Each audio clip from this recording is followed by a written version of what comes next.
mulai saja.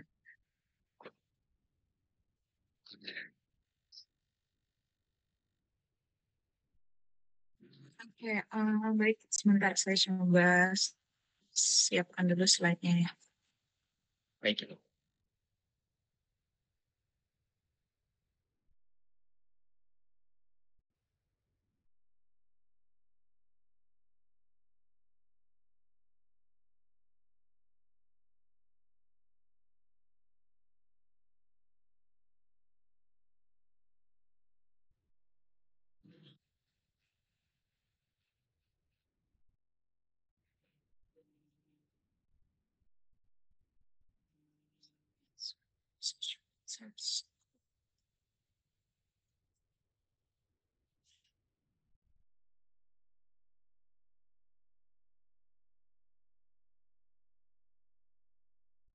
Oh, ini apakah share screen-nya terlihat ya?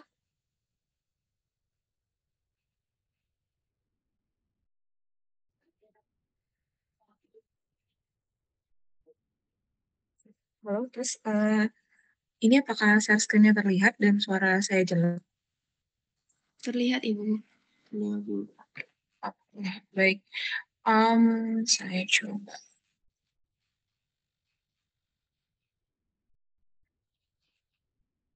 Oke, saya coba tampilkan.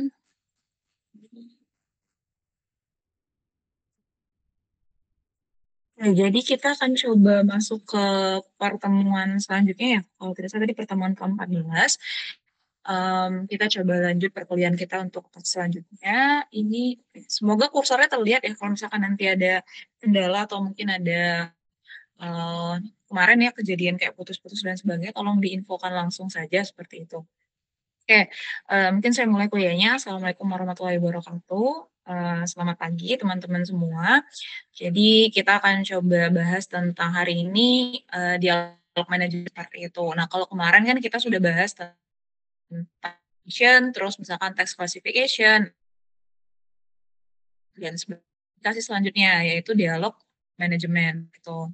Nah, ini referensinya mungkin sama, terus ada beberapa juga saya ambil dari website gitu ya ataupun video pembelajaran.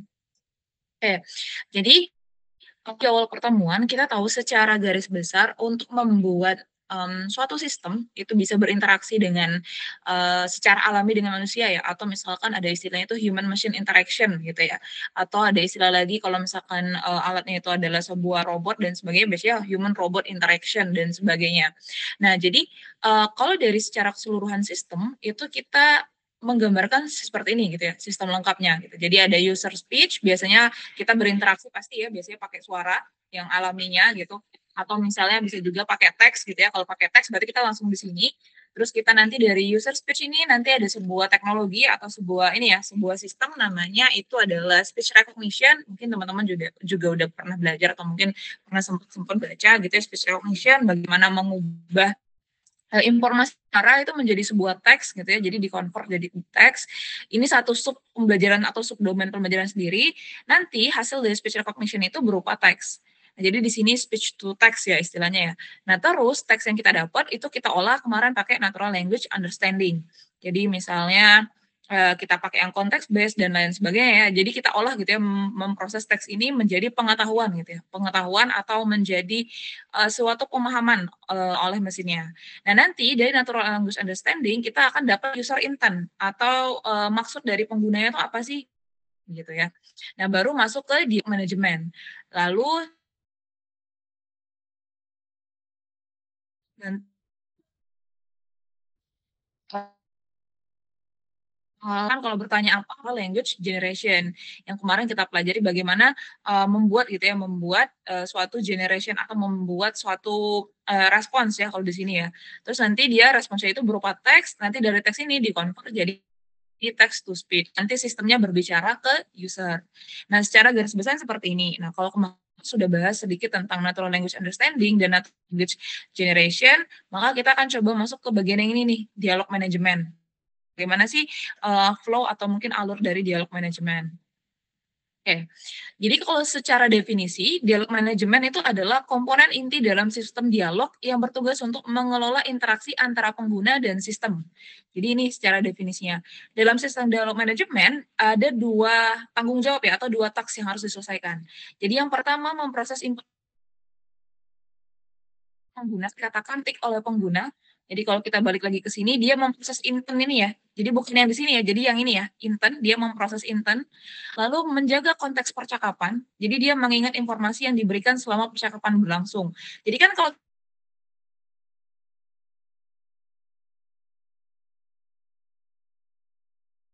itu kan masih akan tetap dijaga gitu ya, atau mungkin masih tetap dalam track-nya, seperti itu. Nah, ini yang dimaksud dengan menjaga konteks percakapan. Lalu yang ketiga, itu menghasilkan respon yang relevan. Jadi memberikan jawaban, pertanyaan, ataupun tindakan berdasarkan konteks dan tujuan interaksi. Jadi secara sistem dia ada 3 step atau 3 tanggung jawab yang harus diselesaikan di dialog manajemen. Nah, dalam ini ya, mungkin ini sedikit review dalam sistem ini, itu terdiri dari bagian utama gitu ya, dari beberapa bagian utama. Yang NLU tadi gitu ya, NLU ini mengubah input, bahasa ya, dari misalkan tadi bahasa alami menjadi representasi yang dapat dipahami oleh sistem. Misalnya apakah itu pakai word to fact atau misalkan pakai glove dan sebagainya.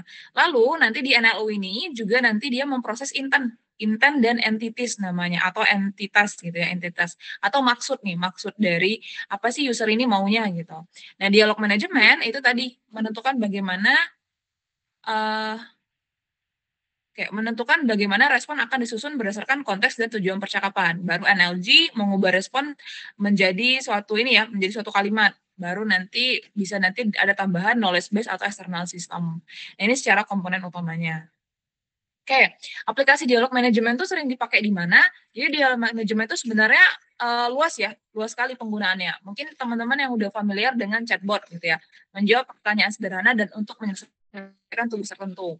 Atau misalkan untuk asisten virtual, misalnya kayak Siri, Alexa, Google Assistant, dan sebagainya.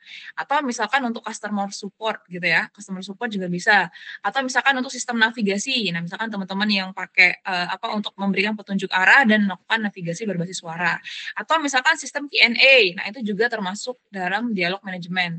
Jadi ada banyak itu ya, ada banyak apa namanya sebutan lain dari dialog manajemen ini. Ada yang bilang conversation AI, ada yang bilang dialog manajemen, ada yang bilang chatbot. Nah, itu masuk ke dalam dialog manajemen sebenarnya seperti itu. Oke,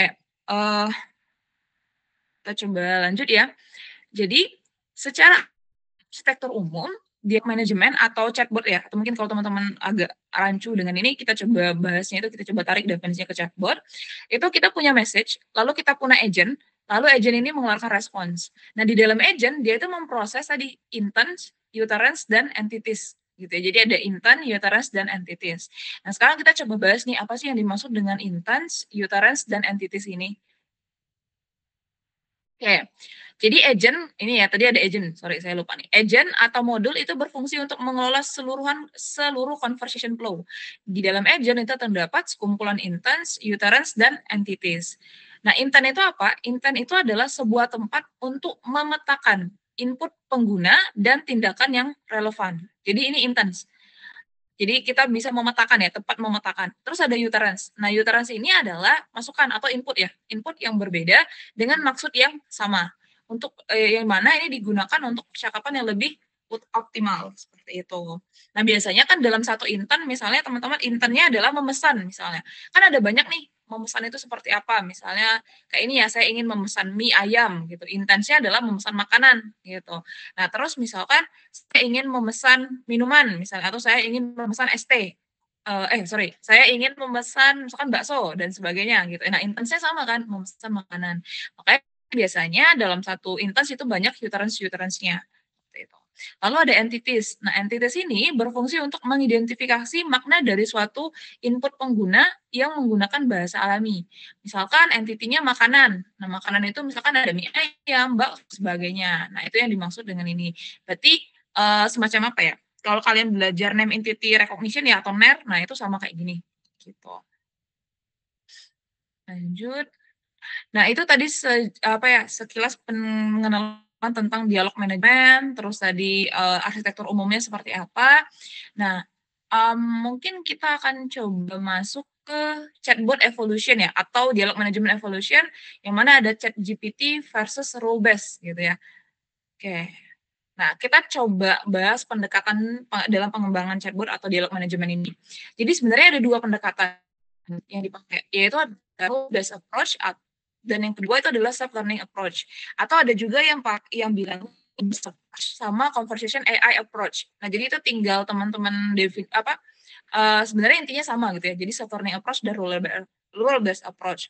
Atau juga self learning ini banyak kalau kalian cari itu biasanya pakainya conversation AI approach gitu ya. Oke. Nah, kita coba masuk ke pendekatan ini yang rule based approach. Jadi secara definisi pendekatan ini itu di mana chatbotnya dilatih ya, dilatih untuk merespon sesuai dengan aturan atau rules. Karena di sini rule ya. Jadi dia sudah rules-nya bagaimana meresponsnya. Nah, chatbot ini memang mampu menjawab pertanyaan sederhana dari pengguna, namun sulit untuk menjawab pertanyaan yang kompleks. Jadi, bayangkan rule based approach ini kayak Q&A. Jadi sudah ada rule-nya, kalau ditanya ini, jawabannya ini, kalau ditanya ini, jawabannya ini, kalau ditanya ini, jawabannya ini, kayak gitu. Nah, atau biasanya, domainnya itu terbatas gitu ya, domain lingkup pengetahuannya itu terbatas. Ini rule based approach. Atau misalnya kalau kalian pakai chatbot, chatbot di aplikasi ya, aplikasi orange atau aplikasi hijau, itu biasanya ada yang pakai rule based approach. Jadi kalau kalian misalkan ingin komplain gitu ya, kalian pilih itu misalnya, misalkan kita cek dulu nih misalkan, customer service-nya atau misalkan, penjualnya gitu kan, nanti kan ada ini kan, dia ngasih kayak saran gitu ya, mau tanya bisa dikirim hari ini, atau misalkan mau tanya, barangnya ready, atau misalkan dan sebagainya gitu ya. Ini contohnya, karena kalian pasti familiar ya kalau belanja di e-commerce gitu kan. Nah, itu contoh dari real based approach. Nah, nanti jawaban itu sudah tersedia. Nah, paling kalau misalkan jawaban kita tidak ditemukan gitu ya, atau misalkan pertanyaan kita itu tidak bisa dijawab, nanti ada dia suggest, hubungi customer service atau misalkan, chat langsung dengan customer service dan sebagainya. Nah, itu yang contoh rule based approach. Jadi dia, mampu menjawab pertanyaan yang sederhana dengan domain yang terbatas. Tapi ya itu kalau misalkan pertanyaannya sudah out of context gitu ya, atau misalkan pertanyaan itu kompleks, dia akan kesulitan. Atau biasanya rule based approach itu sudah dikasih opsi-opsi nih, kayak yang tadi ya contohnya di e-commerce itu, seperti itu. Jadi udah dikasih opsi-opsi kira-kira orang tuh sering nanya apa sih, atau misalkan pertanyaan yang bisa ditanya itu seperti apa, atau Q&A system itu biasanya pakai rule based approach. Nah, lalu ada yang self learning approach. Nah, atau biasanya itu conversational AI approach gitu ya. Nah, tapi saya lebih senangnya pakai yang self learning approach. Karena, self learning approach itu modelnya itu sudah dilatih dengan pendekatan machine learning ataupun deep learning gitu ya, karena sekarang sudah generatif ya. Jadi kita bisanya kalau mungkin conversational AI itu terbatas masih pakai arsitektur deep learning atau machine learning. Nah, tapi sekarang kita sudah masuk ke generatif. Jadi saya lebih suka pakai istilah self learning approach gitu ya. Jadi chatbot yang belajar sendiri gitu istilahnya. Nah, di mana dia itu pakai pendekatan machine learning dan pakai pendekatan generative model, seperti itu. Nah, ada 2 nih, ada retrieval based model, yang mana, chatbot ini mengambil respon terbaik dari daftar respon sesuai dengan pertanyaan pengguna. Jadi dia nggak rule based ya, jadi misalkan kalau ditanya ini, jawabannya ini, kalau ditanya ini, jawabannya ini, nggak seperti itu, tapi dia, oh ditanya ini, dia akan lihat nih kira-kira mana sih, dari sekumpulan respons yang dibuat itu yang menjadi jawaban yang terbaik, atau bahkan, dia mungkin bisa jawab, pertanyaan itu kayak kayak gimana, jadi kita tuh ngumpulin ini ya, ngumpulin semua kemungkinan jawaban gitu. Jadi semua kemungkinan jawaban nanti dia akan cari nih respon terbaiknya seperti apa. Nah, beda lagi dengan generatif model. Nah, yang mungkin teman-teman udah sering pakai ChatGPT dan sebagainya. Itu chatbot ini, pendekatan ini sering memberikan respons atau dialog baru. Yang mana nanti dia mencari dari itu ya, dari LLM-nya ya, dari large language model-nya ya, dari pengetahuan yang sudah di-training, yang kita belajar, sebelum-sebelumnya ya. Jadi itu yang disebut generative model. Jadi dia men-generate respons baru, seperti itu. Nah, ini pendekatannya. Oke, nah ini coba saya arsitekturnya ya. Jadi di sini kita, misalkan punya I want to find a Chinese restaurant, nanti, natural language understanding-nya, oh dia cari misalkan fusion nih. Oh ternyata China. Terus nanti masuk ke dialog, state tracking gitu ya. Nah, dialog state tracking ini nanti dia sistem untuk men-track ya atau apa istilahnya ya, menjaga alur percakapannya. Terus nanti masuk ke dialog manager. Nah, di sini karena dia rule based, dia punya knowledge base. Jadi dia sudah punya query-query ya. Jadi udah punya query-query kira-kira pertanyaan ini jawabannya seperti apa. Baru nanti masuk ke dialog policy seperti itu. Nah, nanti baru ke natural language generation. Nah, terus rule based chatbot atau rule based dialog management itu punya kelebihan ya. Yang pertama fast and easy setup, cost effective dan predictability. Nah, itu seperti apa? Jadi kalau misalkan kalian karena kan banyak dipakai di perusahaan-perusahaan gitu ya. Nah, untuk rule based kalau misalkan domainnya itu sempit gitu ya, misalkan atau misalnya kalian cuma mau membantu chatbot itu untuk Q&A, contohnya misalkan yang ada di e-commerce dan sebagainya gitu ya, maka kita bisa pakai yang rule based gitu. Karena dari segi dia mudah ya, fast and easy setup. Dan kita tahu gitu ya, pertanyaan yang mudah kita men-track gitu ya, men-track atau pengetahuannya itu terbatas gitu. Jadi kita bisa menjawab semua kemungkinan atau kita tahu nih kira-kira yang bakal ditanyakan gitu. Terus cost efektif, ya jelas ya kalau misalkan kita pakai rule based approach itu cost-nya lebih efektif ya dibandingkan dengan kalau misalkan kita pakai generative model dan sebagainya. Yang selanjutnya itu predictability. Jadi kita tahu apa saja pertanyaan-pertanyaan yang akan ditanyakan dan apa saja pengetahuan-pengetahuan yang akan ditanyakan gitu.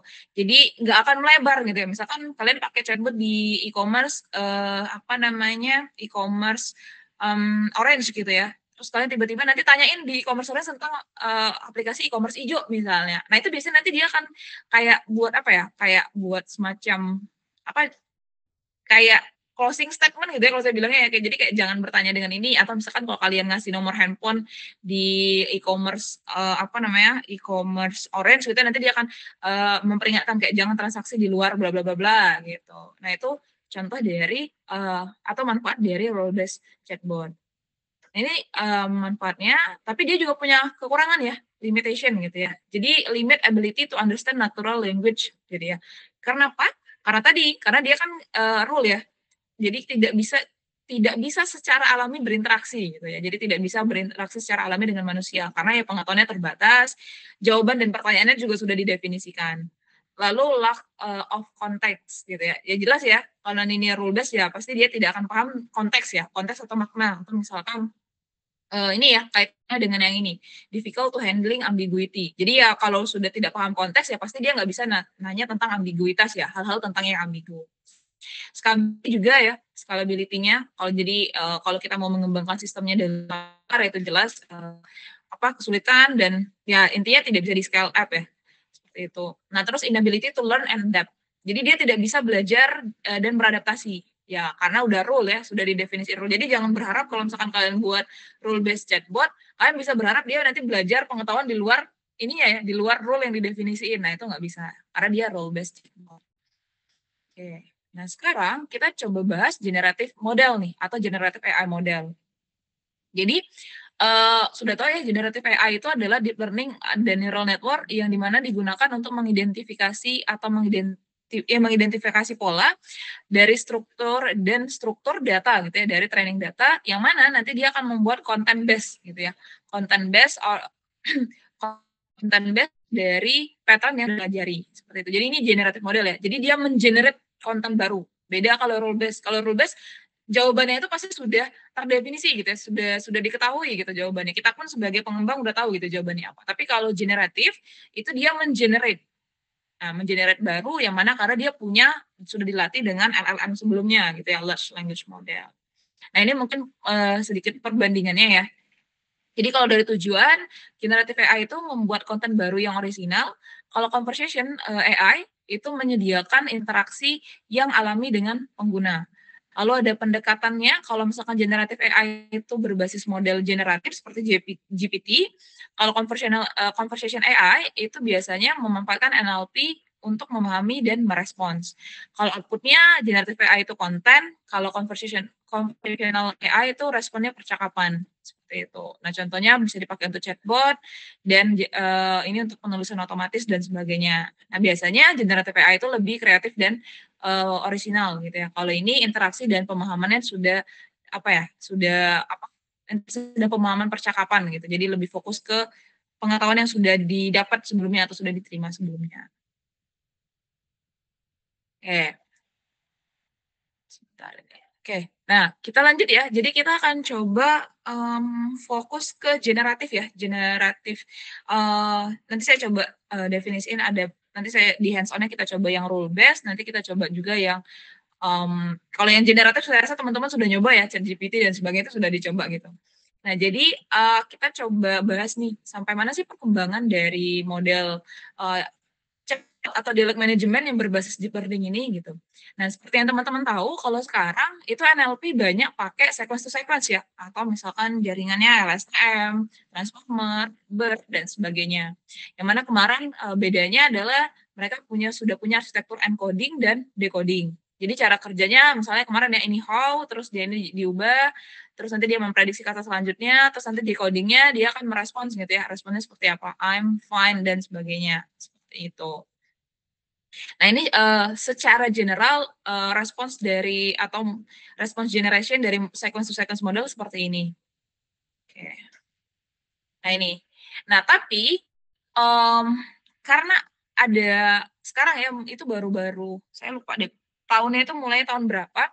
Tapi ada penelitian di paper kalau nggak salah di papernya itu ini masih sequence to sequence ya di LSTM itu dia menemukan bahwa vanilla sequence to sequence atau arsitektur dasar dari model sequence to sequence itu cenderung memberikan respons yang repetitif atau boring replace gitu ya. Jadi setelah ini setelah dicoba gitu ya mungkin para peneliti itu mencoba kalau tidak salah saya papernya tahun 2015 gitu ya. Itu mulai meneliti ternyata vanilla sequence to sequence itu memberikan repetitif atau boring replace seperti itu. Nah, maka arsitektur yang sekarang itu dikembangkan dengan ditambah dengan bentar, ini saya jelasin dulu ya. Jadi maksudnya yang repetitif dan boring replace itu seperti apa. Jadi seperti ini. Misalkan ini ya, ini papernya ada no problem. Ini misalkan kita respons dari chatbotnya itu tidak dull and generic response. Jadi misalkan ditanya how is life, I don't know, what are you talking about? Atau misalkan saya tidak tahu apa yang dibicarakan, atau misalnya kita tanya lagi, saya tidak mengerti apa yang Anda tanyakan, atau misalnya dan sebagainya. Nah itu mengakibatkan respons yang dull dan generic gitu ya, yang kayak kalau diiniin, jadi nggak memuaskan gitu ya responsnya gitu. Terus problem yang selanjutnya itu adalah repetitive response. Misalkan kita ngomong shut up, terus dia ngomong you know you shut up dan sebagainya gitu ya. Jadi dia mengulang gitu ya, mengulang apa yang kita bicarakan gitu. Jadi repetitif sehingga dia mengulang-ulang responsnya seperti itu. Dan selanjutnya itu adalah short side decision. Jadi jawabannya itu tidak ini ya, tidak natural ya, tidak secara alami gitu ya. Misalkan how old are you? Misalkan misalkan saya 16 tahun gitu ya. Nah, di sini nih ini bad action gitu ya. Karena kan tidak berinteraksi secara alami. Misalkan mungkin lebih di-elaborate gitu ya. Jawabannya 16 terus I don't know what I'm talking about terus dan sebagainya. You don't know what you are saying dan sebagainya. Kayak gitu.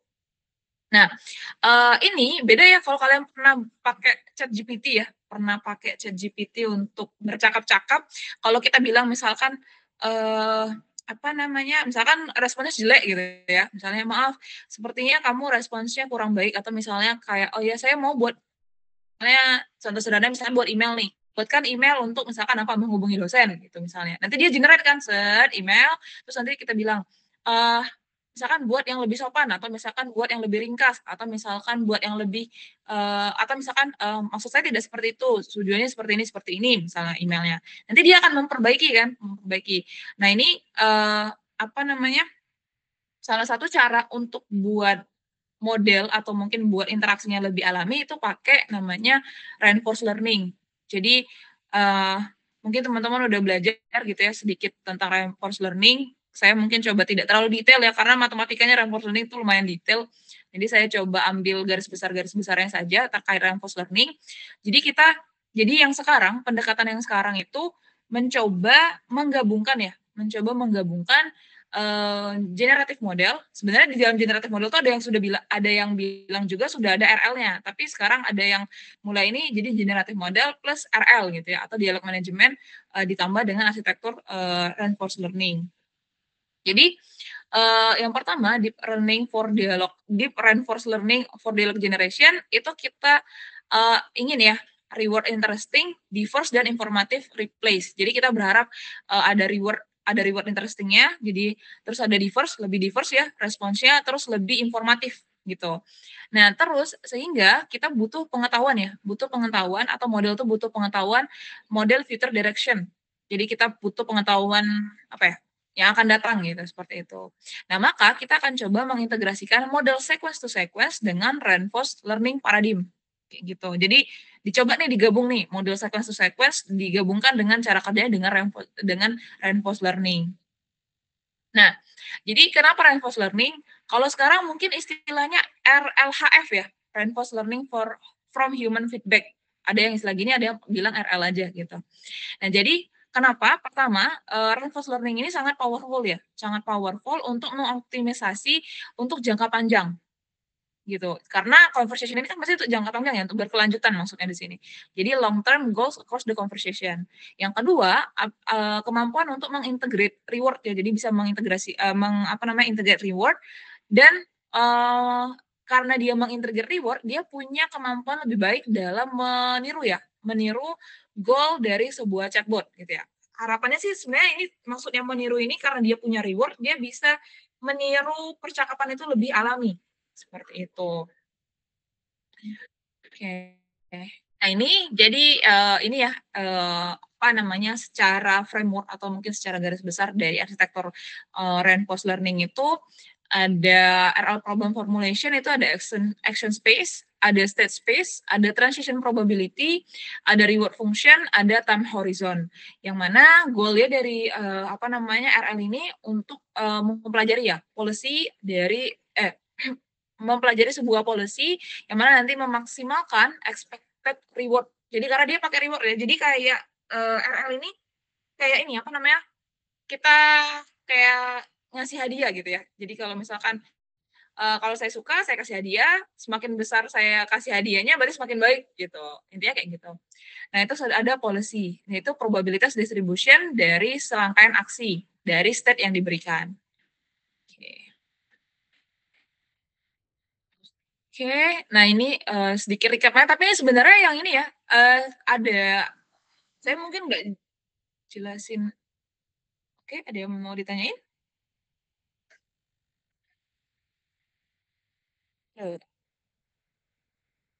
Oke, jadi secara ininya di deep learning itu.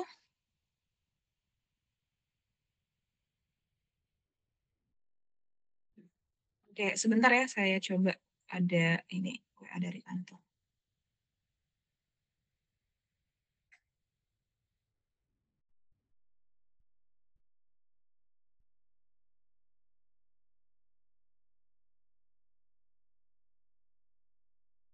Sebentar.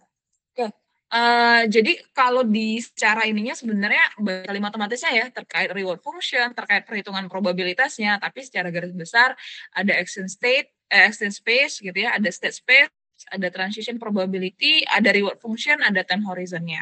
Ini garis besarnya ada ini. Tapi di dalamnya ini ada semuanya matematika gitu ya, tapi saya nggak jelasin secara detailnya karena mungkin kalian harapannya sudah belajar di kelas yang lain atau mungkin bisa mempelajari sendiri seperti itu. Nah, secara visualisasinya seperti ini. Jadi kita punya punya input gitu ya. Punya input misalkan how old are you gitu ya. Misalkan nanti kan seperti biasa ya di encoding pakai natural language understanding, nanti di encode. Terus nanti dari respons ini dia decode kan tadi ya di sequence to sequence. Nah, terus misalkan jawabannya I am 16 misalkan atau 16 gitu ya. I'm 16 where are you asking. Nah, nanti kan dapat probabilitas. Nah, nanti ini dihitung nih probabilitasnya. Terus nanti dari probabilitas ini masuk lagi ke step selanjutnya gitu ya, turn in 2, turn in sampai n. Nah, dari sini nanti dia akan di reward gitu ya. Dari serangkaian respons ini, dari serangkaian respons yang udah dikasih, nanti di-encode lagi ya pasti ya, di-encode terus nanti di-decode lagi untuk turn selanjutnya nanti dia akan memberikan reward-nya, reward berdasarkan apa nih, nanti dia merespon, 16 dan sebagainya. Terus sampai nanti dari kumpulan respons tersebut mana yang reward yang paling tinggi gitu ya atau yang terbaik seperti itu. Nah, ini visualisasi dialog simulation prosedurnya. Jadi secara keseluruhan. Jadi kita kasih respon terus nanti diberikan reward, dikasih respon, diberikan reward, kasih reward sampai dapat misalkan reward yang paling baik atau misalnya respons yang diharapkan atau yang natural itu seperti ini. Seperti itu.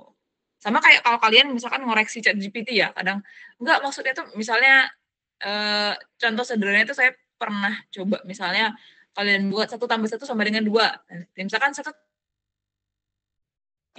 kan 2. Misalnya lagi 2 tambah 2 berapa ya? 4. Enggak, menurut saya 2 tambah 2 itu sama dengan 5. Terus nanti kalian jelasin lah, nanti ChatGPT-nya seakan-akan apa ya? Kayak mencoba membenarkan statement kita gitu. Nah, itu yang dimaksud dengan dialog simulation procedure pakai yang RHF gitu ya. Jadi pakai reinforce gitu di dalamnya. Oke. Nah, ini manfaat reinforced learning di dalam dialog manajemen itu yang pertama ada meningkatkan kualitas respons, memastikan koherensi dalam dialog multi-turn ya. Jadi misalkan dialognya itu dalam long term, terus mengoptimalkan pengalaman pengguna berdasarkan umpan balik yang nyata. Seperti itu. Oke, mungkin sampai sini ada yang mau ditanyakan atau ada yang mau didiskusikan?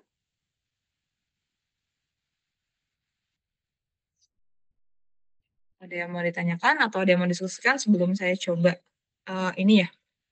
Kita coba lihat framework yang sering dipakai. Oke, Fadilah ya? Ini tanya Hmm? kan dan yang di bagian untuk model-model seperti reinforcement learning yang atau mungkin yang sequence to sequence atau model-model ini menggunakan pendekatan deep learning, apakah ini terkhusus saja untuk pengembangan yang rule based atau yang non rule based ya Bu? Oke, sorry, boleh diulang lagi nggak tadi? Model-model apa tadi? Sampai situ Model. keputus ya. Iya, model-model sequence to sequence yang menggunakan bantuan pendekatan deep learning atau mungkin reinforcement learning atau mungkin metode hybrid ya atau yang terbarukan lainnya, apakah ini khusus pada untuk chatbot yang jenisnya lebih fleksibel seperti yang non rule based atau dapat juga digunakan untuk yang rule based ya? Oke, baik.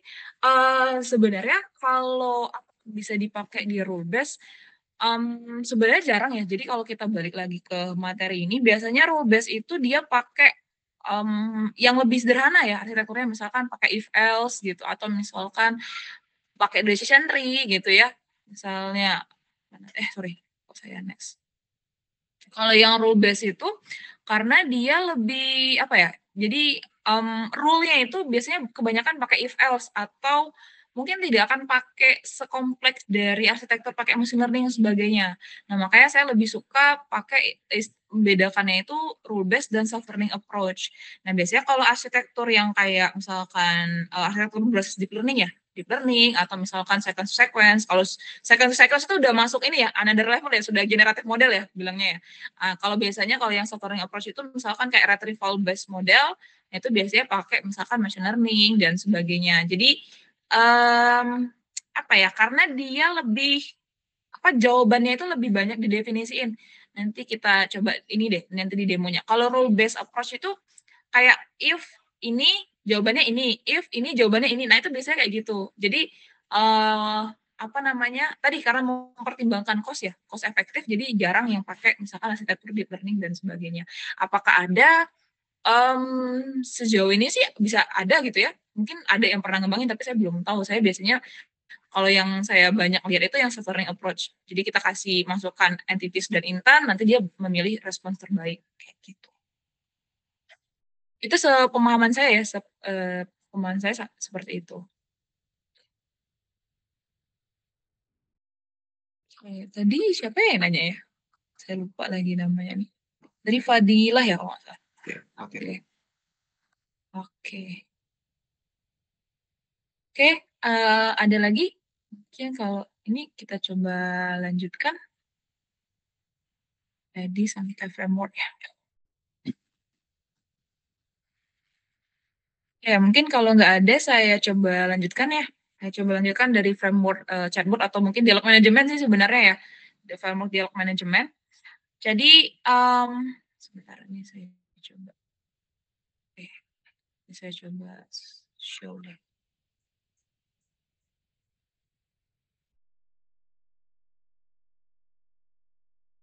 Ups. Kalau saya show seperti ini apakah terlihat ya?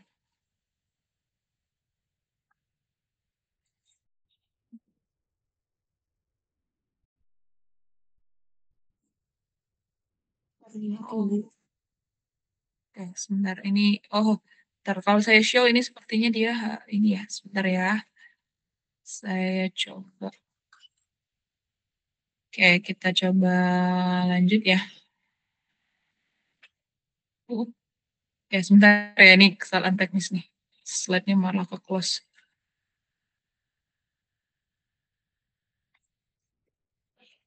Sebentar ini saya coba.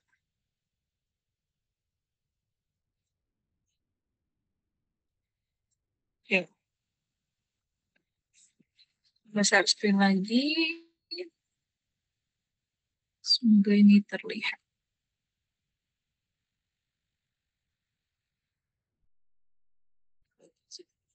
Share screen, Windows.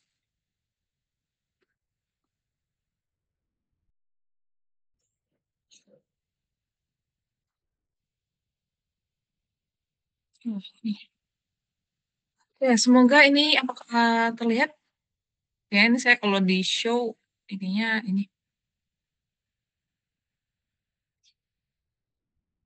Ya, ini terlihat ya? Terlihat tidak ya? Terlihat Bu.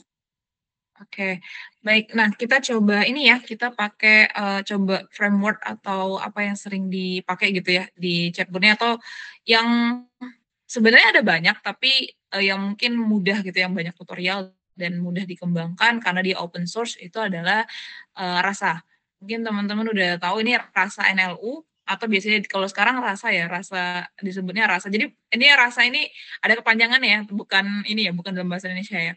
Jadi Rasa ini adalah apa namanya, framework yang open source. Jadi sebenarnya banyak, ada Dialogflow, tapi Dialogflow itu kalau dari Google itu berbayar, tapi kalian bisa gratis dulu, tapi nanti kalau dia ada limit kayak token gitu ya, kalau nggak salah ada limit token, nah nanti itu jadinya akan berbayar gitu kalau kalian udah lewat dari limit. Atau misalkan ada juga yang dari apa, dari With.a, dari Facebook gitu ya, atau misalkan dari IBM Watson, itu dari IBM, atau kalau di Amazon itu Amazon Lex ya kalau tidak salah namanya. Nah, atau mungkin, ada juga mungkin beberapa chatbot atau chatbot-chatbot yang lain gitu ya yang bukan chatbot, dialog manajemen ya, framework dialog manajemen yang dikembangkan, tapi yang cukup familiar dan karena dia open source gitu ya, dan kalian bisa pakai fitur gratisnya itu sudah lumayan gitu ya untuk mengembangkan, walaupun dia punya fitur pro juga, tapi, untuk yang gratisnya itu sudah lumayan untuk mengembangkan dialog manajemen gitu ya. Jadi, jadi kan nanti kalau ini linknya bisa di sini ya, bisa lihat, apa namanya, linknya di sini, terus nanti ada e-book-nya juga. Jadi di website ini ada panduan cara menggunakannya. Nah ini jadi, kita coba bahas framework ini ya. Jadi sebenarnya framework dari Rasa NLU atau Rasa ini ya, biasanya itu sama, hampir mirip, cuman dia karena dia berbasis, apa namanya, arsitektur bukan generatif sih bilangnya, self learning approach gitu ya. Jadi dia punya beberapa istilah gitu ya. Jadi punya beberapa istilah, sebenarnya hampir sama dengan tadi ya. Jadi kita punya instance, kita punya utterance, terus kita punya entities. Nah, cuman di sini itu dia, apa namanya, lebih di apa ya istilahnya ya, lebih banyak gitu ya, lebih banyak, penjelasan atau mungkin lebih banyak ya, gitu. Jadi di sini secara garis besar cara kerja dari rasa NLU itu seperti ini. Jadi kita punya message, ini ada ya, yang itu message in, message out, sama di sini message in itu masuk ke interpreter. Nah, sebenarnya interpreter ini yang tadi, yang natural language understanding. Jadi dia mengekstrak intent dan entity. Jadi ini ya, a message receive a post to interpreter untuk mengekstrak intent dan entities gitu ya, serta struktur information lainnya, seperti itu. Nah, terus nanti dari interpreter itu masuk ke tracker. Nah, tracker ini yang tadi, yang dialog manajemennya. Jadi tracker ini untuk ini ya, atau menjaga alur dari dari percakapan saat ini. Jadi kalau misalnya the track maintains the conversation state. Jadi alur dari percakapan yang mana nanti dia menerima informasi dari it receive a notification ya. Nanti dia punya notifikasi setiap ada new message yang diterima seperti itu. Nah, dari sini dari tracker yang dialog manajemen ini nanti masuk ke policy. Nah, policy ini yang pakai algoritma machine learning. Biasanya ini pakai algoritma machine learning ataupun nanti deep learning ya. Yang mana di sini untuk menentukan reply apa sih yang harus dibalas atau misalkan action apa sih yang harus diberikan gitu ya. Kayak di sini the policy receive the current state of the tracker, nanti choose the action to the next gitu ya, to take next gitu ya. Jadi dia akan memilih nih di bagian policy ini seperti itu. Jadi kalau misalkan ini di tracker dan policy ini yang bagian dialog manajemennya. Lalu nanti masuk ke action. Nah, action ini nanti di sini ya, action if the choose action is locked by the tracker, the action execute ya. Jadi nanti yang bagian natural generation-nya.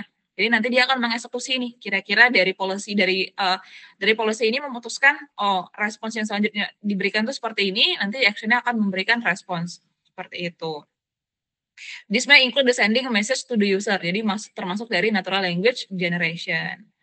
Nah, ini contoh dari arsitekturnya di framework rasa. Jadi sebenarnya sama aja dengan yang garis besarnya tadi ya. Jadi ada NLU-nya, ada dialog manajemennya, ada analoginya. Nah, jadi ini cara kerjanya, di mana juga saya lupa nih. Rasa NLU itu dia di bagian NLU-nya ini, di bagian interpreternya itu dia pakai sistemnya intent classification ya. Jadi intent classification, response retrieval sama entity classification di bagian sini. Seperti itu. Nanti setelah ini baru masuk ke rasa core. Nah, rasa core itu yang bagian ini nih biasanya. Nah, ini cara framework-nya. Nah, ini cara bentuk datanya seperti ini. Jadi biasanya nanti kalian kalau ini coba lihat di link ini ya, nanti ada tutorial cara makainya. Nah, saya jelasin framework cara kerjanya seperti ini untuk membuat suatu dialog manajemen. Nah, ini datanya gitu ya, cara mendefinisikan datanya. Jadi di sini ada language-nya apa misalkan entah itu bahasa Indonesia, entah itu bahasa Inggris dan sebagainya. Terus nanti ada pipeline-nya. Ini teman-teman bisa lihat ya, bisa dicek gitu ya pipeline-nya. Terus ada data. Jadi di sini ada intent ya. Tadi kan karena di bagian interpreter gitu ya, di bagian interpreter ini kan tadi dia mengumpulkan ini ya, intent dan entities gitu ya. Nah, ini intent. Jadi kita harus buat nih intent atau maksudnya itu apa gitu ya. Maksudnya itu apa? Misalkan greetings. Nah, kita definisiin data greetings itu ada seperti ini nih misalnya. Ada hello there, my name bla bla bla. Ini kita pakai entity ya. John itu adalah person gitu misalnya. Terus hi there dan sebagainya. Nah, ini kalian definisi ini. Kira-kira kalau intensnya greeting itu apa saja sih? Kira-kira kemungkinan-kemungkinan yang akan disampaikan oleh user ya, kayak gitu. Terus misalkan intense lagi get a restaurant. Nah, jadi intense itu maksud itu dikelompokkan dari ini ya, jadi dikelompokkan gitu ya. Jadi semacam kelompok gitu kalau saya bilangnya. Intense get a restaurant. Misalkan pertanyaan yang kira-kira ditanyakan usernya seperti ini. What are some good restaurant? Are any good restaurants dan sebagainya kayak gitu. Nah, ini nanti di sini didefinisiin ya entitasnya apa. Misalkan sushi itu masuk ke fusion, terus misalkan around itu masuk ke burger nih masuk ke apa dan sebagainya. Nah, terus nanti misalkan intent by, kira-kira bakal diusahakan seperti ini. Nah, dari sini nanti dia akan mengolah nih. Ini ya, jadi nanti akan ada pakai local host-nya dari ini, dari rasanya gitu ya. Nanti dia akan lihat intent, get restoran, dan skornya berapa, entities-nya dan sebagainya, ekstraktornya apa gitu ya. Ini kita definisiin misalkan kita di situ ada ekstraktornya ya. Nanti kalian ada di bagian rasanya itu kalian definisiin modelnya gitu. Jadi di sini ada start, end, value-nya apa, intent ranking-nya dan sebagainya. Nanti ini hasilnya seperti ini. Terus text-nya I want to find change restaurant dan sebagainya. Nanti ini yang di-generate-nya seperti ini.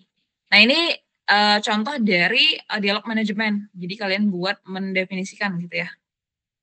Nah, ini contoh dari ilustrasinya ya. Minimal example illustration how story graph are simplified. The training and data content to category, the first interaction and the notes before the consider equivalent and merge gitu. Jadi ini misalkan start, ini alurnya gitu ya. Ada yang misalkan grid, ada yang seperti ini. Misalkan grid, dia intentnya user asks to how can help, user asks how can help. Nanti dia membuat serangkaian kemungkinan seperti ini. Ini kalau kita tidak pakai simplification ya, jadi nanti dia akan buat serangkaian seperti ini. Kalau kita buat simplification, nanti dia seperti ini. Jadi nanti dirasa itu ada pilihan gitu ya untuk membuat bagaimana sih story graph-nya itu. Nah, kalau pakai simplification, dia akan seperti ini.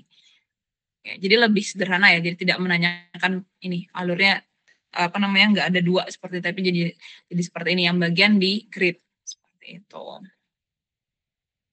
Oke, nah ini kita coba implementasi ya. Sebentar saya coba stop share screen dulu.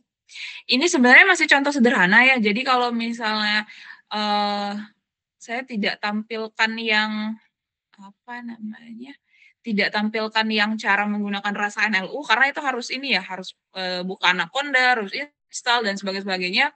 Itu saya takutnya nanti makan waktu. Teman-teman bisa ini ya, bisa lihat tutorial di Rasa NLU, itu mudah sekali gitu ya, mudah sekali untuk ininya. Dan untuk pakai Rasa NLU itu paling yang agak repot itu adalah membuat tadi ya, membuat datanya itu ya. Datanya itu yang agak repot, kita harus buat pertanyaan dan sebagainya. Dan itu bisa bahasa Indonesia ya. Jadi apa namanya? Saya pernah buat itu pakai bahasa Indonesia. Jadi saya lupa ada beberapa bahasa tapi bahasa Indonesia itu bisa. Terus kalau misalkan nggak mau ini, kalian bisa pakai yang, apa namanya, oke sebentar. Bisa pakai Dialogflow juga boleh kalau misalkan yang pernah ini. Saya coba share screen. Oh ini.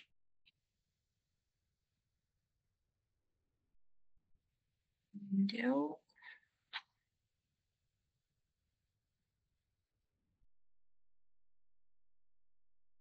Oke, ini semoga terlihat. Ini saya coba rasa ya, kalian coba di sini ya rasa. Nah ini tadi saya kalau misalkan, tapi ini ada tutorial yang bahasa Indonesianya, tapi dia udah yang lama gitu, udah 5 tahun yang lalu tutorialnya. Tapi kalau teman-teman, nih ini ada yang bahasa Indonesianya. Jadi step-stepnya tuh lumayan mudah, tapi mungkin yang perlu agak dipusingkan itu adalah membuat datanya gitu ya. Nih, jadi kalian harus buat ini tadi intent, stories, action dan sebagainya. Nah, ini dokumennya. Nah, kalian bisa lihat di sini gitu ya cara penggunaannya. Nah, ini rasa NLU itu seperti apa? Nanti ada di bagian sini.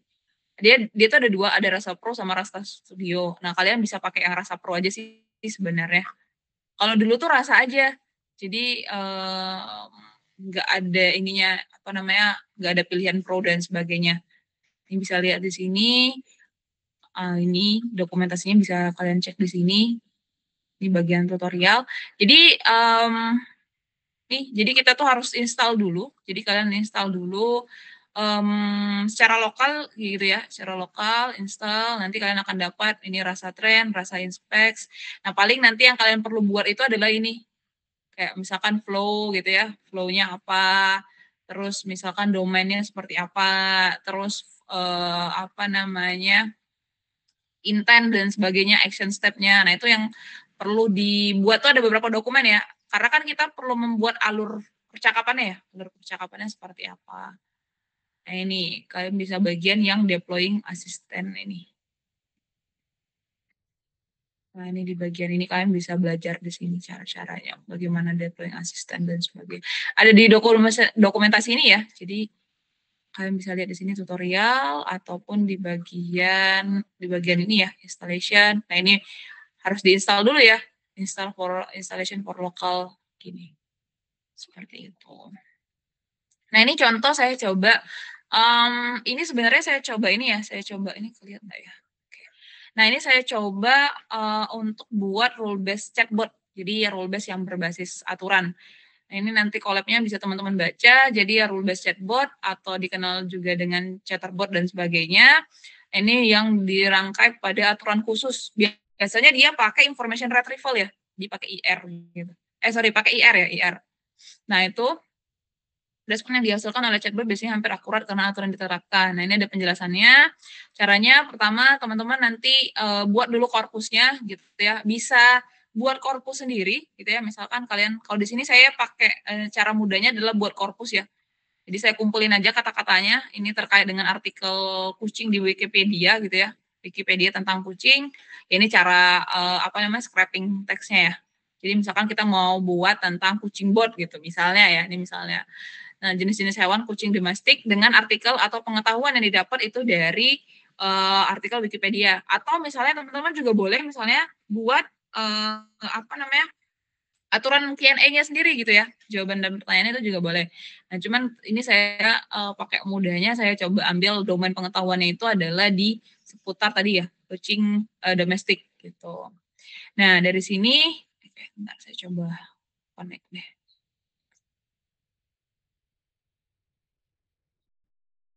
Oke, ini text time ya, ternyata connect-nya bentar. Nah, dari sini kalau sudah, terus nanti kita seperti biasa, karena kita ini ya, tahapan dari LU-nya ya sebenarnya ya. Tahapan dari LU-nya itu ada harus kita pre-processing gitu ya kan. Habis pre-processing kita tokenisasi misalnya dari sebelum kita pre-processing, di situ ada lemma, ada stemming dan sebagainya, baru kita tokenisasi gitu kan, baru nanti dapat representasi angkanya gitu. Nah, ini saya coba running ya, semoga. Oke, nah ini nanti dapat teks gitu ya, terus nanti kita lakukan regex. Regex ini kita bersihkan datanya dari misalkan kita ganti misalnya kalau ada enter, terus misalkan kalau ada angka dan sebagainya, nah itu bisa disesuaikan. Atau misalnya nanti kalau misalnya pakai data Twitter gitu ya, lebih ini lagi regexnya ya. Nah, terus ini kita tokenisasi. Nah, kebetulan saya tokenisasinya pakai NLTK gitu ya, NLTK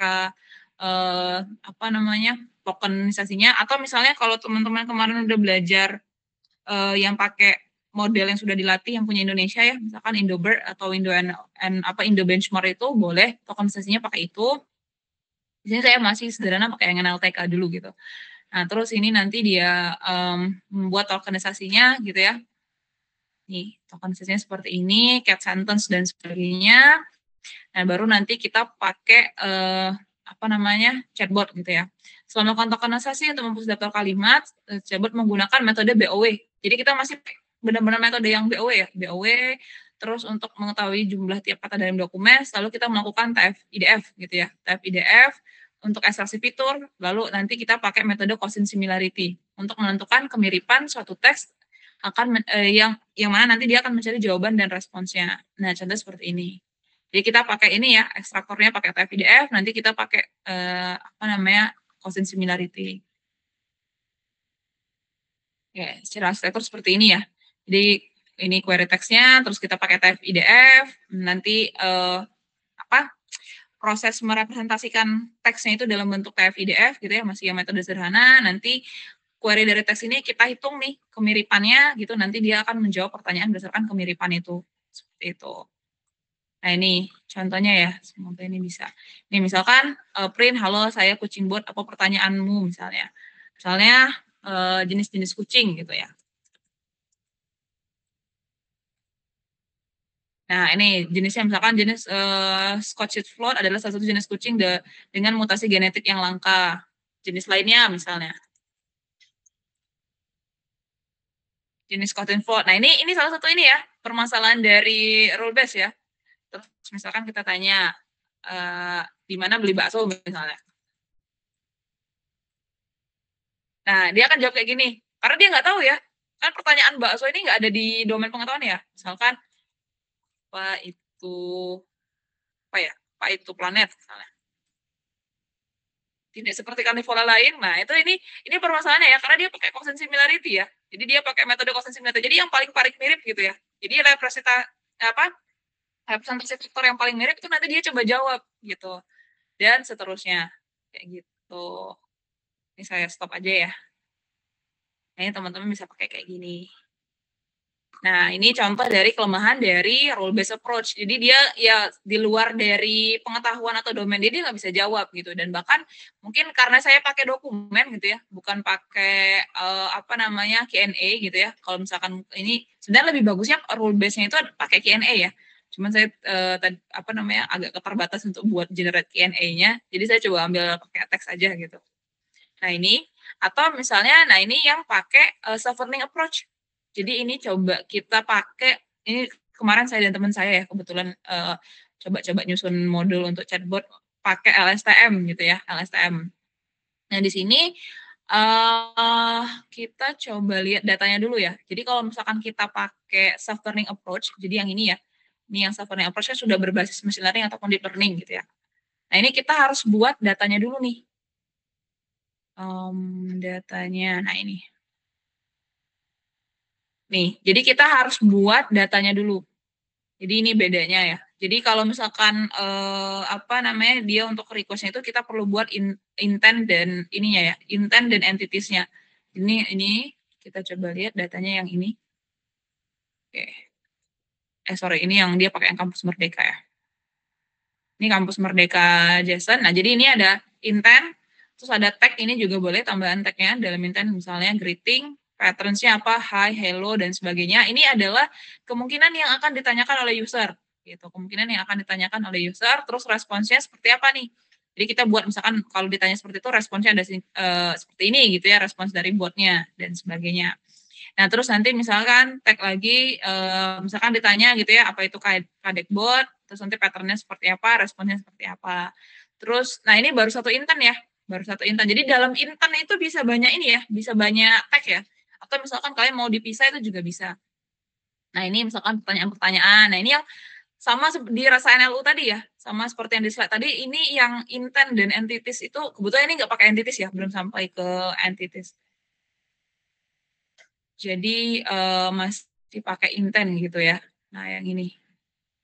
Nah ini teman-teman bisa lihat di sini. Ini di chatbotnya. Nah ini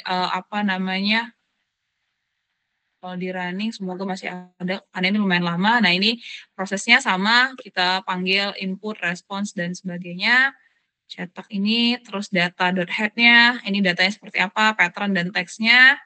Nah ini ya, jadi ada proses pre-processing-nya, ada remove punctuation, ada lemmatization, ada tokenization, padding, dan encoding. Seperti itu. Nah ini remove punctuation-nya, nah ini datanya dan sebagainya. Terus, nah ini tahap tokenisasinya ya, tokenisasi dari kalimatnya itu, nanti kita padding, supaya jangan kalimat itu sama gitu ya. Ini di padding, lalu ini di encoding gitu ya, di encoding, selanjutnya kita masukin ke modelnya gitu ya. Nah ini modelnya seperti ini. Nah ini model LSTM-nya. Ini tampilan gambar modelnya. Ini proses trainingnya gitu ya. Proses trainingnya sampai misalkan berapa terserah ya, pokoknya mau sampai berapa gitu misalnya kalian definisiin. Ini analisisnya. Nah ini bisa pakai grafik kayak gini atau bisa pakai BLU kemarin seperti itu. Nah ini testing chatbotnya seperti ini. Nih, misalkan, hai, nanti dia jawab, hello, ini kadekbot, lagi kepo tentang Kampus Merdeka ya. Nah, ini kita coba lihat ya. Kalau di hai, dia responsnya ini. Nih, kayak gitu. Jadi dia nanti akan milih ya, milih mana respons yang terbaik gitu ya, mana respons yang terbaik. Jadi proses milihnya ini ya tadi, pakai yang machine learning tadi. Seperti itu. Oke, nah ini tinggal kalian simpan modelnya, nanti tinggal kalian kembangkan. Nah ini mungkin yang DL chatbotnya, tapi kalau misalkan kalian pakai kenapa saya nyaranin pakai framework, karena itu lebih mudah ya. Jadi kalau misalkan ini kan kalian mengembangkan dari awal gitu. Nah kalau misalkan kita pakai framework, itu nanti modelnya sudah dilatih dari frameworknya itu gitu ya. Kayak kalau kita misalkan pakai YOLO gitu kan kita pas melatih modelnya kan di ini YOLO-nya ya, misalkan melatih YOLO pakai RoboFlow gitu ya, kan di framework-nya RoboFlow ya, nanti kalian tinggal dapat email misalkan model sudah dilatih gitu, atau misalkan modelnya sudah selesai dilatih. Nah sama kayak di Rasa NLU ini, jadi kita tinggal perlu ya definisiin aja alur conversation-nya itu seperti apa, seperti itu. Nanti di Rasa NLU ini juga banyak fitur-fitur yang bisa ditemui. Kalian tinggal change misalnya alur conversation-nya seperti apa, kayak tadi nentuin intents, entities, terus misalkan modelnya seperti itu. Nah, itu bisa di Rasa NLU ini. Nanti proses melatih modelnya itu di Rasa NLU-nya. Seperti itu. Menurut saya sih lebih fleksibel pakai framework ya. Kalau misalkan kalian mau mengembangkan ini, kalau mau bangun model sendiri ya itu juga boleh, tapi, kalau misalkan untuk kebutuhan industri itu sudah jarang ya yang benar-benar mengeksplor, tapi kalau misalkan kebutuhan research ya mungkin perlu membangun atau mungkin membedah arsitektur modelnya. Tapi kalau misalkan di industri itu rata-rata sih sudah pakai framework yang tersedia gitu ya, atau misalkan kalian mau pakai, Dialogflow. Dialogflow. Oke, oh sorry, ini Recruit. Oh, ternyata riwayatnya udah nggak ada nih. Saya biasanya pakai Dialogflow juga kalau misalkan di, apa namanya, kalau untuk human machine interaction misalkan ada alatnya misalkan di robot dan sebagainya itu bisa pakai Dialogflow juga. Cuman Dialogflow itu constraint-nya ya itu ya, eee, berbayar gitu tokennya. Oke, baik, mungkin itu sampai sini ada yang mau ditanyakan atau ada yang didiskusikan? Mungkin bisa di sini nanti coba saya share ya, ini kemarin sama kebetulan saya dan teman saya sama-sama coba buat materi tentang NLP gitu. Salah satunya adalah chatbot ini yang berbasis self learning approach ya. Kalau misalkan yang generatif itu kalian bisa cari di ini ya, di Hugging Face ya. Di Hugging Face, misal di Indobird. Kalau yang generatif, nah itu sudah ada ya, nih, Indo Benchmark GPT gitu. Kalian tinggal pakai aja modelnya. Tinggal kayak kemarin ya sama, atau misalnya kalau kalian use this model, nanti misalkan di sini, nah ini caranya kayak gini. Kalian tinggal misalkan panggil modelnya, pipeline-nya bisa dipakai. Karena ini apa namanya? Kalau di sini bisa dipakai untuk ini untuk text generation, tapi sebenarnya bisa juga modelnya dipakai untuk ini ya, generate apa konten baru gitu ya. Karena hampir mirip-mirip ya, kalau generatif itu kan sudah generate iya, text generation iya gitu kan. Modelnya lebih ini kayak gitu. Kayak ini, kalau misalkan kalau di Hugging Face itu kalian bisa cari di model, terus nanti pilih yang bagian question answering. Nih, ini bisa nih, question answering system. Atau di sini nih, table question answering system. Ini misalnya kalian bisa lihat cara pakainya gitu. Di sini ada model-modelnya. Nah, ini bisa di sini ya bisa pakai model yang question answering system.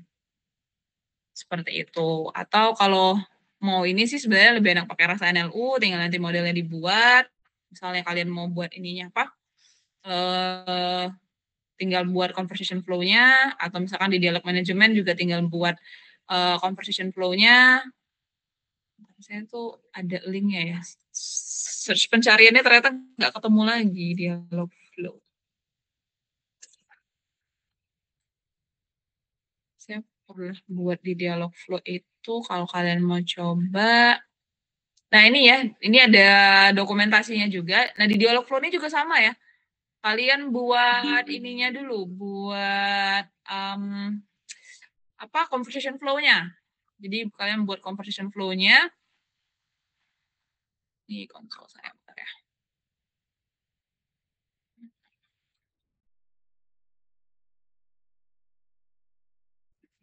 Oh, muncul.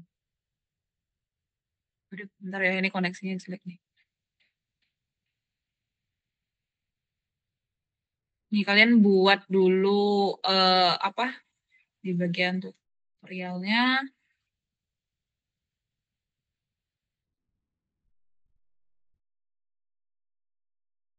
Oh, nggak ada di sini ya. Ini udah lama soalnya saya pakai Dialogflow ini. Kalian harus buat ini juga sama di Dialogflow ini, buat conversation flow-nya. Nanti kalian buat kira-kira intentnya apa, kalau ditanya ini seperti apa, dan sebagainya. Waduh, lama sekali internetnya. Nah ini. Oh,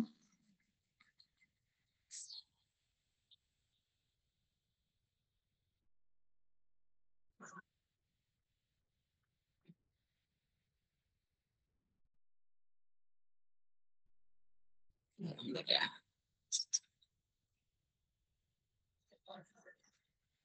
Ya ini ya, kalau misalkan kalian pakai Roboflow itu salah satu kelemahannya adalah kalian dibatasin itunya, terus Ini kalian bisa pakai ya framework-nya mau di mana gitu ya, dialog mau misalkan Code Vision dan sebagainya atau mau bisa ke yang lain gitu. Terus sorry ini user agreement ya. Di mana sih framework ininya? Saya lupa lagi nih. PM saya mana ya? Oh nggak ke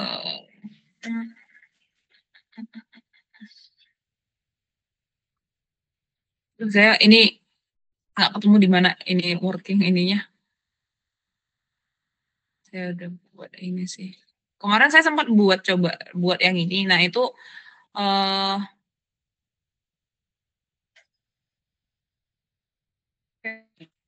apa karena saya udah stop ya? Mungkin karena ini ya. Jadi nanti kalian juga harus mendefinisiin ini ya, membuat definisi Q&A-nya, entities-nya apa dan sebagainya kayak gitu. Ternyata udah lama nggak dipakai ya. Kayak gitu. Nah, itu sama ya. Jadi di Dialogflow juga sama, di Rasainel itu juga sama. Kalian harus buat flow dari conversation-nya. Itu untuk dialog manajemen. Kalau di generatif ya udah kalian tinggal pakai aja gitu ya API yang udah ada. Karena kan kalian sudah pakai model yang udah tersedia. Seperti itu. Oke, baik. Mungkin sampai sini ada yang mau ditanyakan atau ada yang mau didiskusikan?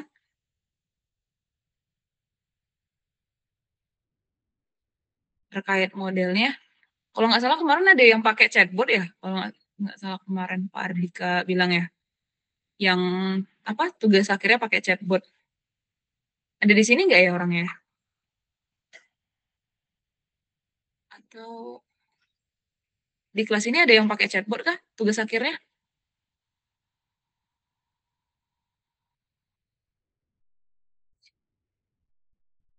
Eh, ini Bu, tubes Bu, biar mereka. Tapi yang tugas tugas akhir di Tugas ya. Purni. Heeh. Tugas besarnya ya? Besarnya ya? Iya Bu. Oh, oke oke oke. Cuma yang tugas akhir belum tahu. Gimana Bu? Oh, tugas mata kuliah deep learning-nya ini ya chatbot gitu. Nah, ada sebagian yang chatbot, ada yang ini, yang gambar. Oh, gitu. Oh, oke oke. Saya kira itu tugas akhir ya kemarin. Ada Bu, teman mungkin belum ada yang proposal gitu ya. Kita Oh, belum oke oke. datanya. Oke. Ya, tapi kalau nggak salah di ITERA juga capstone kan Pak tugasnya sudah tugas akhirnya? Sedang menuju capstone. Harusnya Oh, capstone Bu, sedang. karena iya ini ya informatika ya, dalam infokom ya. Heeh. Soalnya kan kalau dulu kan ya nggak tahu ya kalau capstone kan kita biasanya berbasis project. Jadi pendalaman teoretikalnya biasa kan tidak terlalu dalam kan ya kalau saya lihat alur capstone itu saya kurang tahu ya karena kan udah ini ya di capstone itu kalau saya lihat kan nah makanya biasanya kalau lihat anak itu jadi pakai framework yang udah tersedia paling nanti tinggal dibandingkan biasanya kayak gitu sih. Iya Bu. Mereka baru belajar tadi tuh yang Ibu demoin yang gimana cara responnya tadi pakai dialog manajemennya yang masih role based itu rata-rata. Iya iya iya nggak apa sih karena yang memang yang mudah diimplementasiin dan banyak diimplementasiin memang yang rule sih. Ya, Oke. saya juga Oke, lagi ini Bu, coba pakai dialog flow yang ini yang dari Google. Tapi ternyata sekarang mau ditutup layanannya, mau diganti sama Converse AI. Kalau yang dari Google. Oh iya, oh mungkin karena itu ya, saya udah lama nggak ini sih, nggak ngoprek-ngoprek Dialogflow. Kalau kemarin tuh karena terbatas tokennya kan, jadi karena limit, jadi ya udahlah gitu kan, pakai Asana aja yang free gitu. Nah, di Dialogflow juga dikasih ini Bu, $600 per 12 bulan untuk gratis pembiayaannya.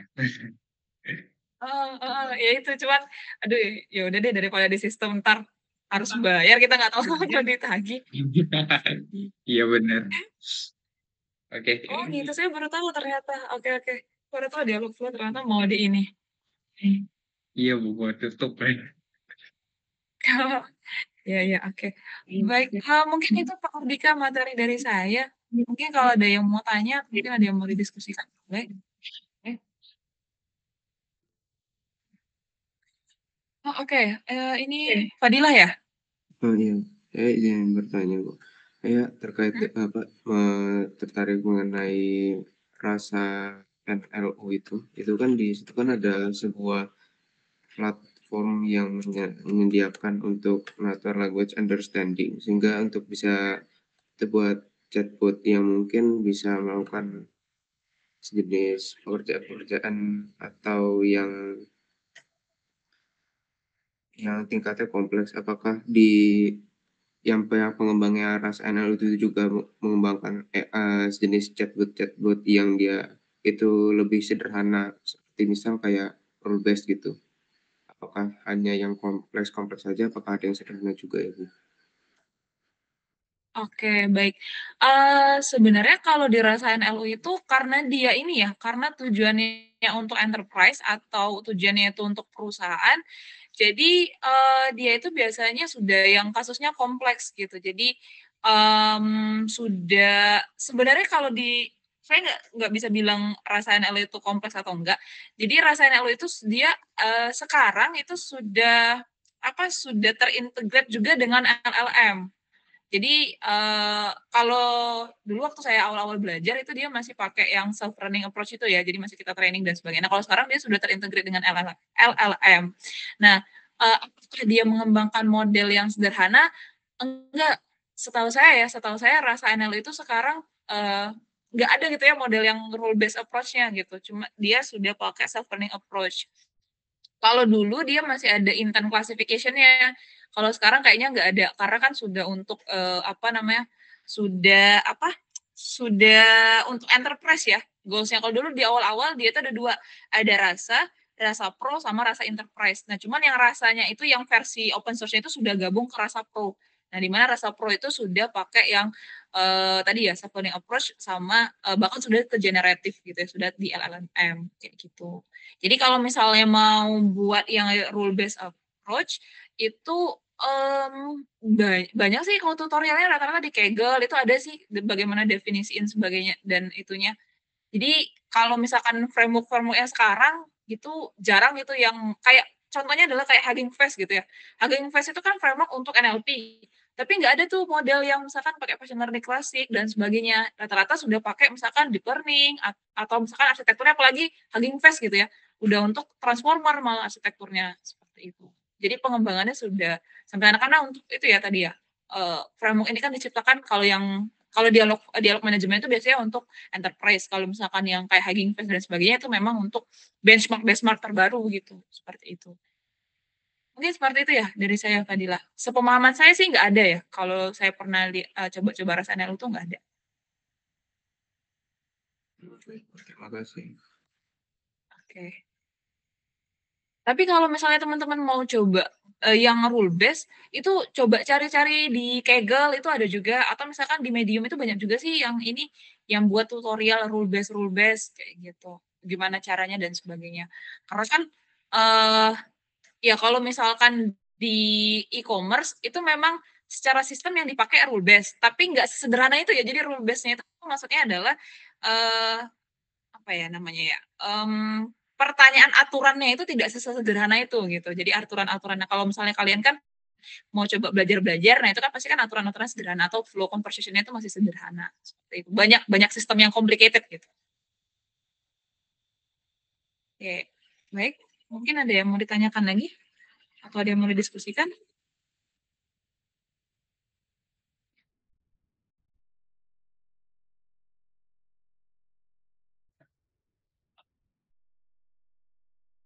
Oke, kayaknya cukup ya, sepertinya tidak ada yang mau bertanya lagi. Mungkin saya coba kembalikan ke Pak Ardika. Baik Ibu, terima kasih Bu, atas materi dialog manajemennya, sangat ini ya Bu, guna untuk membantu mahasiswa ini. Oh iya Bu, untuk tutorial yang Ibu handout-kan tadi, apakah kami boleh mendapat ininya, aksesnya, filenya, atau nanti akan di-upload ke, ini, Classroom atau tidak ya, Bu?